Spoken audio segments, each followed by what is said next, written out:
শুনছিলাম আমরা বিসিবির পডকাস্টে ক্যাপ্টেন শান্ত বলছিলেন যে তার ক্যাপ্টেন মিরাজই এবং এইজ লেভেলে দীর্ঘ সময়ে ক্যাপ্টেন্সির এক্সপিরিয়েন্স মিরাজের আছে। ন্যাশনাল টিমে তার ক্যাপ্টেন্সির ডেবিউটা এই কদিন আগেই হলো আফগানিস্তান সিরিজে। টেস্টেও এবার তার ক্যাপ্টেন্সির দায়িত্ব বর্তাতে যাচ্ছে।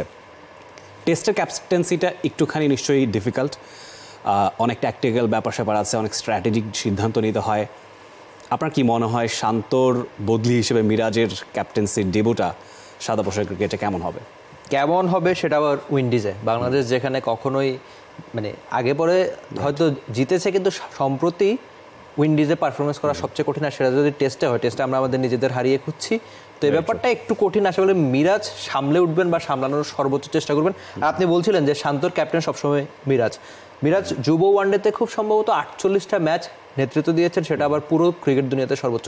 Double million offer, Walton fridge কিনে পেতে পারেন 20 লক্ষ টাকা, রয়েছে কোটি কোটি টাকার নিশ্চিত উপহার। তো তখন বাংলাদেশের সবাই ভাবছিল যে মেহেদী হাসান মিরাজই একটা সময় সামনে একই রকম পারফরমেন্স করবেন, বাংলাদেশের ক্যাপ্টেন হবেন। কিন্তু তখন আদতে অনেক সিনিয়র ক্যাম্পেইনার থাকার পরেও বা মিরাজ নিজের জায়গাটা হারিয়ে ফেলেছেন বলেই তখন তার ক্যাপ্টেনটা হওয়া হয়নি। তবে আসল যে ব্যাপারটা আমার মনে হচ্ছে যে ক্যাপ্টেন হওয়ার সঙ্গে নিজে পারফরমেন্স করাটা জরুরি। আমরা সচিন টেন্ডুলকার থেকে শুরু করে অনেক বড় নামও কিন্তু ক্যাপ্টেন হওয়ার পর বাবর আজমকে আমরা দেখেছি একদম মানে নিজেদের ক্যাপ্টেন্সি পাওয়ার পর পারফরমেন্স হারিয়েছেন। সেই পারফর্মার মিরাজকেও ধরে রাখতে হবে একই রকম সেই চ্যালেঞ্জটা তার। নিঃসন্দেহে অনেক ছোটবেলার ছবি দুজনে দেখতে পাচ্ছি। সেই সময় থেকে আপনি যে এজ লেভেলের কথা বলছিলেন আন্ডার 19-এর সময়ে দুজনের বন্ধুত্বের ব্যাপারে তো কোনো ডাউট নেই। দুজন মাঠেও আসলে শান্ত ক্যাপ্টেন থাকা সত্ত্বেও কিন্তু অনেক সময় দেখেছি মিরাজকে নিজের মতো করে নেতৃত্ব দিতে, ফিল্ড সেট আপ সাজাতে বা যে কোনো ডিআরএসের সিদ্ধান্তে বেশ অগ্রণী ভূমিকা মিরাজ রাখেন। সাকসেসফুল হয়েছেন অনেক জায়গায়। সিদ্ধান্তগত জায়গায় আমার কাছে মনে হয় না খুব একটা পরিবর্তন বাংলাদেশের হবে বলে। শান্তর ক্যাপ্টেন্সি ওয়াজ ইন্টারেস্টিং, কিছু কিছু জায়গায় ভালো, কিছু জায়গায় হয়তো বা সেভাবে করে সাকসেসফুল হননি। যেটা ঘটেছে শান্তর পার্সোনাল পারফরমেন্সটা অ্যাটলিস্ট রেড বল ক্রিকেটে খুব খাবি খেতে দেখা গেছে। ওয়ানডেতে তিনি পারফর্ম করে যাচ্ছিলেন, ওয়ানডেতে তার পারফরমেন্সটা যে খুব একটা বিবর্ণ তা নয়। মেহেদী মিরাজ সম্প্রতি খুব দারুণ ছন্দে আছেন। তিনি কিন্তু ব্যাট হাতে গত 2 বছরে তার ক্যারিয়ার অনেকটাই আপসাইড ডাউন হয়ে গেছে। শুরুর দিকে যখন তাকে দলে নেওয়া হয় আমার মনে আছে অনেকে খানিকটা বিস্ময় প্রকাশ করছিলেন যে ব্যাটার মিরাজের রোলটাকে একেবারেই বদলে গেল কিনা। তিনি একদম পুরোদস্তুর বোলিং অলরাউন্ডার হয়ে গিয়েছিলেন বা অনেক ম্যাচে তিনি অ্যাজ এ বোলারই খেলেছেন। সেই জায়গাটায় ক্যাপ্টেন হিসেবে আপনার কি মনে হয় যে যেহেতু বেশ কিছু সিনিয়র ক্যাম্পেইনার, মুশফিকুর রহিমের চোট আছে, সাকিব আল হাসান টেস্ট ফরম্যাটে খেলছেন না, তারপরে তামিম ইকবাল নাই, তো এই জায়গায় মিরাজের ব্যাটিং অর্ডারের কোনো পরিবর্তন আসছে কিনা এবং স্ট্র্যাটেজিক সিদ্ধান্তে আসলে মিরাজের ভূমিকাগুলো আপনি কেমন দেখছেন?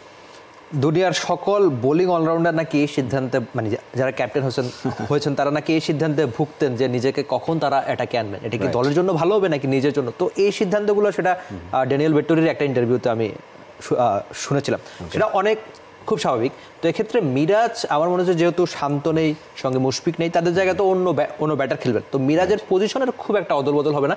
তবে সবচেয়ে বড় চ্যালেঞ্জটা আপনি যেটা বলছিলেন যে পারফর্মার হিসাবে তিনি সম্প্রতি টেস্টে ব্যাটার হিসেবে খুব ভালো করছেন, সেটা বাংলাদেশের টপ অর্ডারের ব্যাটিং ব্যর্থতার জন্য সেই সুযোগটা তার মিলছে।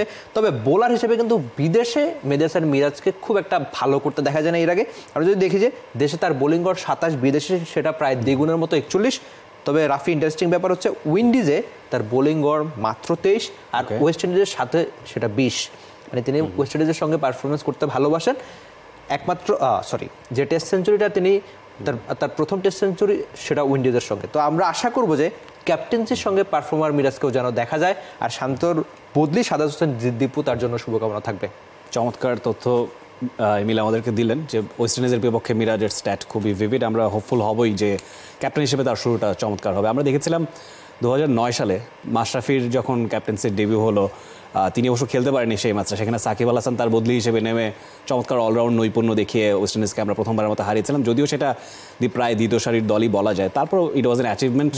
আমরা আশা করবো সেরকম একটা সুখকর স্মৃতি আমরা পাবো West ইন্ডিজে। And click on the bell icon. Follow us on Facebook and Instagram. Download T-Sports app to enjoy exciting games and highlights. Visit tsports.com.